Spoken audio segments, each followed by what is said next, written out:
Bienvenue, on va parler des fonds d'urgence. Les fonds d'urgence, c'est l'argent que tu mets d'à côté pour les imprévus. Il y a une différence entre les fonds d'urgence et l'épargne. L'épargne, c'est l'argent que tu mets de côté avec un but précis. Tu vas acheter une maison, tu as envie d'investir en fonds d'investissement, tu as envie d'investir dans un de tes projets, ou bien peut-être que tu vas acheter une voiture.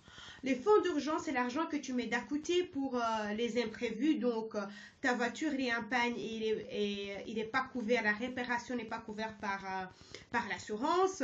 Et peut-être ta cuisinière ne marche plus et il n'est plus couvert par la garantie.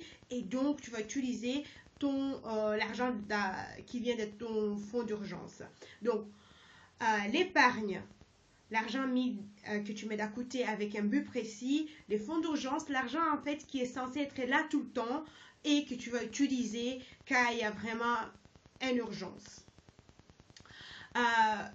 Prochaine question, c'est les montants. Combien de l'argent faut-il avoir dans son fonds d'urgence? Presque tous les experts en personal finance sont d'accord qu'il faut avoir un fonds d'urgence, mais ils ne sont pas d'accord sur les montants qu'il faut avoir. Il y en a qui disent qu'il faut avoir 3 mois de salaire, mais il y en a aussi qui disent qu'il faut avoir carrément 24 mois de salaire. Il y en a aussi qui se basent plutôt sur les dépenses mensuelles réelles. Et moi, je suis plutôt d'accord avec eux parce que si jamais tu gagnes 5 000 euros et moi aussi je gagne 5 000 euros, moi, pour entretenir ma style de vie, j'ai besoin de 5 000 euros, effectivement. Et toi, tu as besoin que de 1 000 euros pour entretenir ta style de vie. Si jamais tous les deux, on perd notre travail, pour vivre pendant 3 mois, toi, tu auras besoin juste de 3 mois. Moi, pour vivre pendant 3 mois, j'aurai besoin de 15 000 euros. Donc, du coup, ça ne sera pas logique qu'on aura besoin de les mêmes montants dans notre fonds d'urgence. Maintenant aussi, sur la durée, combien de temps, combien de mois de dépenses mensuelles réelles faut-il avoir? Si tu habites en Belgique, moi j'ai dit entre 3 et 6 mois. Moi j'ai juste pour 3 mois. Mais il faut que j'avoue que mon aversion au risque est assez raisonnable. On peut dire qu'il est assez bas.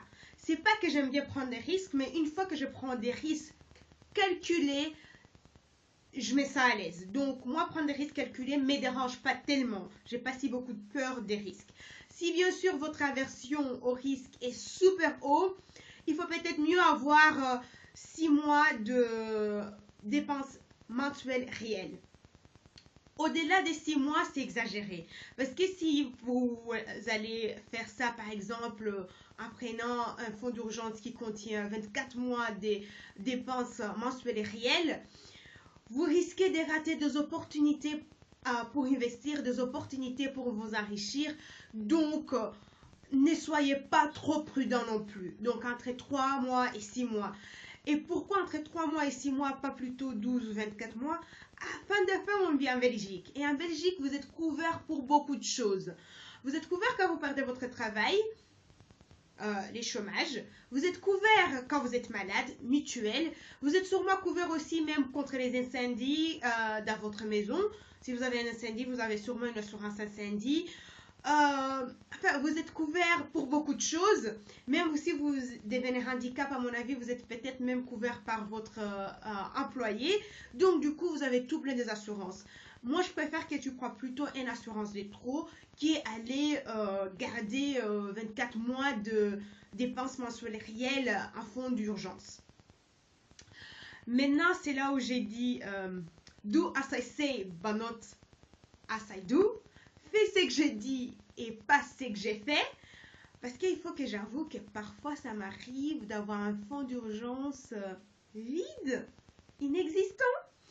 J'ai toujours des projets qui sont qui demandent beaucoup plus de financement que l'argent que j'ai. J'ai toujours des projets un peu trop grands. Et donc, du coup, ça m'arrive d'être obligée, c'est pas les bons mots peut-être, mais de choisir plutôt pour vider mon fonds d'urgence pour pouvoir faire un investissement ou pour pouvoir faire un projet. Soyons clairs, il faut jamais, mais jamais vider son fonds d'urgence pour les dépenses, pour, par exemple, acheter une voiture ou quoi que ce soit. Ça, c'est vraiment pas une bonne idée. Même à la base, il faut même pas vider son fonds d'urgence pour les investissements.